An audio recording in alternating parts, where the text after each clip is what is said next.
Buenos días. ¿Por qué soy así? Es muy probable que en algún momento de nuestras vidas nosotros nos hayamos hecho esa pregunta. Esa pregunta, ahí donde la vemos, es una pregunta muy importante porque está indagando por la naturaleza de nuestro comportamiento.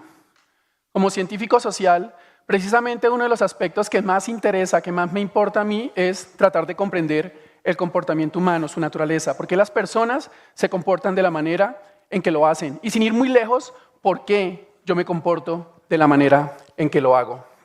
Desde luego no siempre fue así. En algún momento de mi vida fui un lego en lo que corresponde a interpretar o a comprender el comportamiento humano. Sin embargo, puedo decir que cuando descubrí el campo del comportamiento organizacional, mi vida me cambió. Y me cambió para bien. ¿Por qué? Porque comenzar a comprender sobre la naturaleza del comportamiento humano me dio elementos para comprenderme a mí mismo, obviamente, y me dio herramientas para luchar contra mis propios demonios y poder mostrar lo que yo considero es una mejor versión mía. Yo no estoy aquí pues para darles una clase de comportamiento organizacional, estoy aquí para mostrarles algunos ejemplos o ejemplificar cómo ese acercamiento a ese campo de estudio fue importante para mí y me ayudó a mejorar. Desde luego, estar casado con una mujer espectacular que te reta y te estimula todo el tiempo y te lleva a sacar tu mejor versión como padre y como esposo, ayuda un resto. Pero esa parte no la puedo contar porque se vuelve un chisme y estamos en una charla TED. ¿Cierto? Entonces, arranquemos. Quiero empezar, o para hacerme entender, compartiéndoles una historia. La historia de Wilson. Pero no la de este Wilson en realidad, la de otro Wilson que yo conocí. Resulta que uno de mis primeros trabajos cuando estaba haciendo mi pregrado en administración fue como auxiliar operativo en un muy prestigioso banco. Es decir, yo era cajero. Yo era el que llevaba las cajas de la oficina al depósito, del depósito a la oficina, de la oficina al puesto de reciclaje. Era un cajero. Y como cajero mi puesto estaba detrás de las cajas. No de estas cajas, sino de las cajas de verdad. Y eso me permitía ver el trabajo de los cajeros. Uno de los cajeros se llamaba Wilson. Wilson era un tipo que siempre llegaba puntual al trabajo y siempre estaba muy bien vestido. Su camisa estaba muy bien planchada, su pantalón estaba muy bien planchado, los quiebres todos muy bien hechos, la camisa alineada con la bragueta del pantalón, sus zapatos súper bien lustrados. El nudo de su corbata era como ver un nudo hecho para la realeza inglesa. Su peinado, de envidiar. Una línea súper recta y peinado con mucho gel que a ese man no lo despeinaba ni siquiera la reforma laboral. El punto es que Wilson tenía también un puesto de trabajo que era excepcional. Sus billetes estaban súper bien ordenaditos, las monedas estaban en montones asimétricos con la cara mirando para arriba, el sello para abajo, los sellos con los que sellaba los cheques estaban organizados en orden de tamaño, los clips, los ganchos, todo era muy bien hecho. Y cuando Wilson fajaba los montones de billetes, en montones de 100 los billetes, ver las fajas de Wilson era una oda a la perfección. Me fascinaba el puesto de Wilson, nada que ver con el puesto de Ernesto, el otro cajero que estaba al lado. Sin embargo, algo que a mí me llamaba poderosamente la atención era que al final del día, cuando hacíamos el cierre del sistema, Wilson casi siempre se descuadraba. Yo no entendía, no tenía el conocimiento para entenderlo, era apenas un pelado, ¿cierto? Y no lo comprendía. En fin, salí del banco. Y un día me encontré a Ernesto y le dije, ¿qué hubo, flaco? ¿Cómo van? ¿Cómo están las cosas? ¿Cómo está fulanito? ¿Cómo está sutanito? ¿Qué es la vida de Wilson? No, Wilson ya no está en el banco. ¿Y eso? No, lo renunciaron. ¿Cómo así que lo renunciaron? Sí, le tocó renunciar porque un día se descuadró en 20 millones de pesos. ¿20 millones de pesos? Si antes no entendía, ahora sí que menos. Estaba súper asombrado con ello. Bien, honestamente, yo simplemente vine a comprender el caso de Wilson cuando me acerqué al campo del comportamiento organizacional. Digo comprenderlo en el sentido estricto del término, hubiera podido especular sobre él. Y precisamente cuando me acerqué a una de las variables importantes en nuestro comportamiento, la personalidad. Entender, por ejemplo, que la personalidad no es únicamente, como nosotros lo decimos, nuestra forma de ser, sino que es una manera muy peculiar, única, característica, que nos lleva a nosotros a actuar de determinada manera, de forma repetitiva, a interactuar con las personas de cierta forma. Fue muy iluminador para mí. Desde luego, existen muchas formas o muchos modelos para caracterizar nuestra personalidad, pero yo conocí este modelo que me pareció a mí particularmente llamativo. Me gusta por su simplicidad, por su coherencia y sobre todo porque tiene un respaldo científico muy sólido, que es el modelo de los 5 grandes factores de la personalidad. Ese modelo que plantea que nosotros tenemos muchos rasgos a través de los cuales podemos ser descritos en términos de nuestra personalidad, pero esos rasgos pueden agruparse en subrasgos y a su vez esos subrasgos en otros subrasgos y así hasta llegar a 5 grandes rasgos que no se pueden agrupar más entre ellos y que son distintos entre ellos. La meticulosidad, la extroversión, el neuroticismo, la apertura a la experiencia y la afabilidad. Precisamente uno de estos rasgos, la meticulosidad, fue el que me permitió comenzar a comprender y a leer a Wilson. Las personas meticulosas son aquellas personas que se caracterizan por ser extremadamente ordenadas al detalle, por ser rigurosas, por ser sistemáticos en su trabajo, por establecer unos procesos claros y actuar en consecuencia en torno a ellos, y desarrollan muchas habilidades de planificación. Son personas muy confiables, son personas responsables y son personas que no dejan las cosas a medio hacer. Son personas muy disciplinadas. Desde luego, debido a estas características, las personas meticulosas se ha demostrado en evidencia científica que son las que tienen mejor desempeño a la hora de desempeñar cualquier rol. Pero entonces, si Wilson parecía tener estas características, ¿por qué se descuadraba? ¿Por qué se descuadró en 20 millones de pesos? Bien, y aquí viene la otra parte interesante del rompecabezas. Resulta que la evidencia científica señala que si bien las personas meticulosas se desempeñan muchísimo mejor, llega un punto en ese nivel de meticulosidad donde ya no sigue generando mayor valor, mayor desarrollo. Y por el contrario, la relación comienza como a caer y a volverse negativa. Resulta que Wilson, por estar súper enfocado en su orden, en su estética, que su camisa, que el puesto se viera muy bonito, frecuentemente se descuidaba en lo que era más importante en su puesto de trabajo, la transacción. Pues bien, yo no sé cómo fue el descuadre, no tengo idea, no estaba allí, pero es de suponer que en algún momento un cliente fue a depositar, digo yo, 2 millones de pesos y Wilson, por estar pendiente de esa estética, de ese orden, de esas cosas que a él le importaban mucho, no se dio cuenta y terminó digitando 22 millones. Y se fueron 20 millones de pesos. Ahora, cuando yo le cuento esta historia a mis amigos, a personas, a mis familiares, ellos me dicen, no, pues ese man tiene que cambiar, o cambie, no sea tan Wilson. Y eso nos lleva a una pregunta muy importante y es, ¿en realidad podemos cambiar nuestra personalidad? Cuando yo le pregunto a mis estudiantes que no han leído todavía sobre el tema de personalidad, si se puede cambiar nuestra personalidad, ellos me dicen, pues, por supuesto que obvio que claro que sí, que se puede cambiar. Sin embargo, para poder responder a esta pregunta, primero tenemos que responder a una muchísimo más fundamental en el campo y es, ¿qué es lo que determina nuestra personalidad? Pues bien, la evidencia nos dice que hay 2 grandes determinantes de la personalidad. Por un lado está el contexto de crianza, el ambiente, es decir, la familia, el colegio, el vecindario, con todas las experiencias significativas y formativas que eso implica tener. ¿Cierto? Es lo que se conoce como el temperamento, el carácter, perdón. Y por el otro lado tenemos la genética. Es decir, la combinación de genes que nos fue dado por nuestros padres al momento de la concepción. Y es lo que se conoce como el temperamento. Pues bien, normalmente la gente suele pensar que lo que más importa, o cuando uno pregunta, ¿qué es lo que más importa? ¿Qué determina más nuestra personalidad? ¿Qué influye más?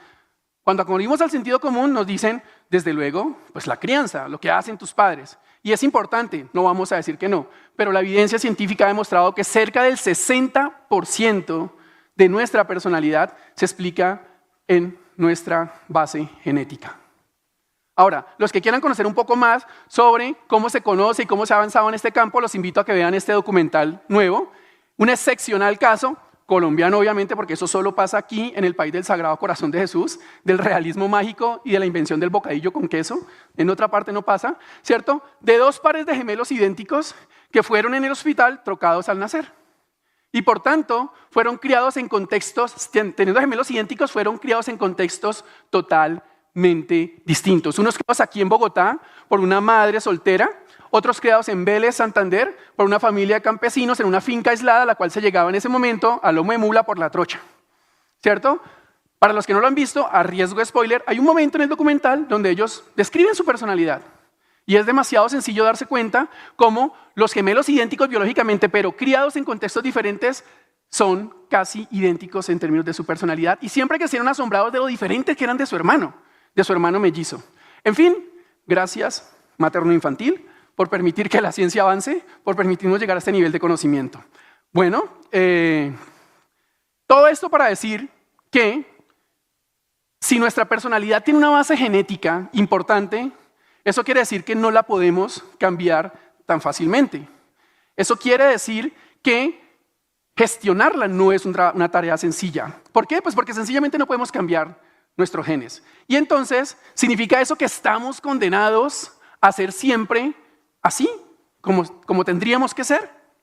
Pues bien, la idea con mi conferencia, con mi charla hoy, es decirles que si bien en términos de personalidad pareciera que nosotros no podemos cambiar nuestra personalidad, sí podemos gestionar quiénes somos y sí podemos trabajar para mostrar una mejor versión de quienes queremos ser.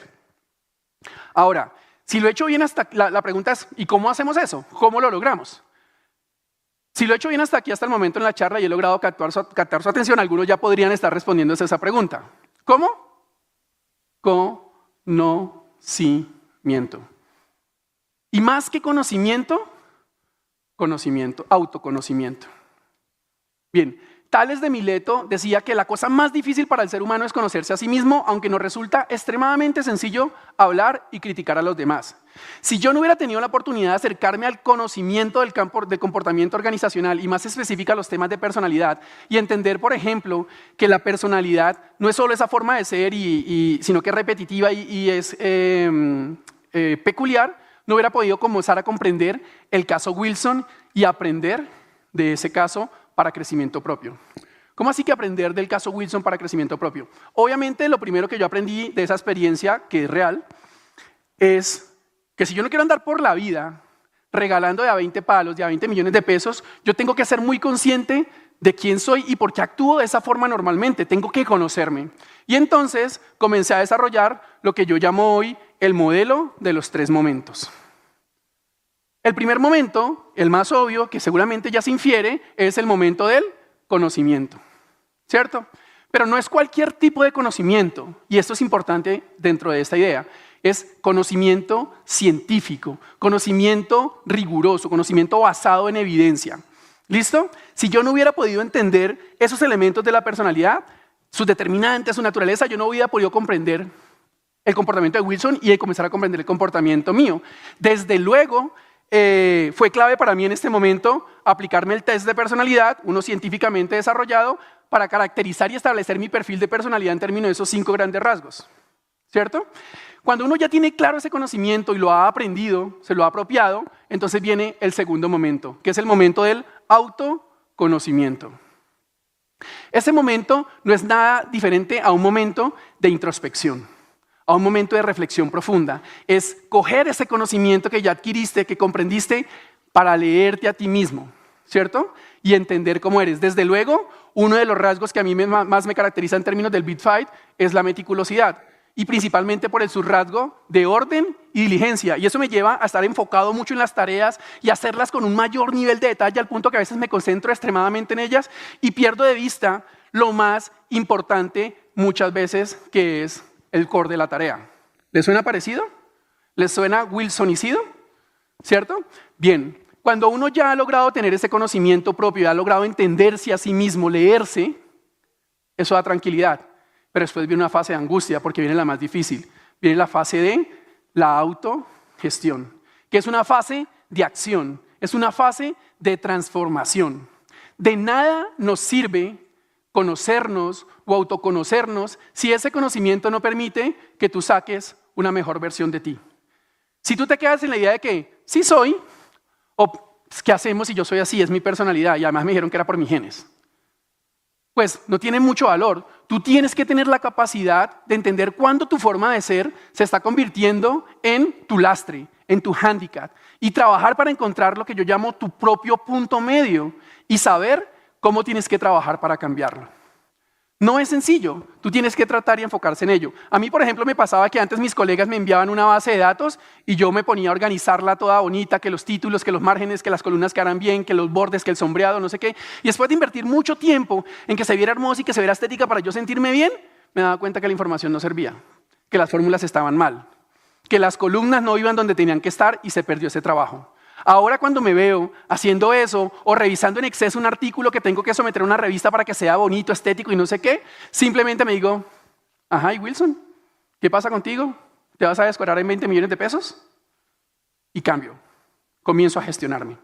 Ahora, lo que quiero decir es que el conocimiento científico resulta importante para conocerte, para tratar de autogestionarte. Y digo tratar porque no es una labor que se pueda hacer muy fácilmente. Es de largo aliento y es difícil. Y déjenme cerrar con este ejemplo para mostrarlo.